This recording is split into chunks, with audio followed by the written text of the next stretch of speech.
হযরত মূসা আলাইহিসসালাম আল্লাহকে প্রশ্ন করলেন, হে আল্লাহ, যদি 4টি জিনিস হতো এবং 4টি জিনিস না হতো তাহলে খুব ভালো হতো। 1. জীবন যদি হতো, মৃত্যু না হতো।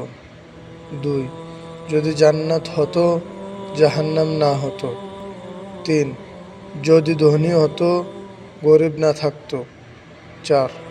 যদি সুস্থতা হতো, অসুস্থতা না থাকতো।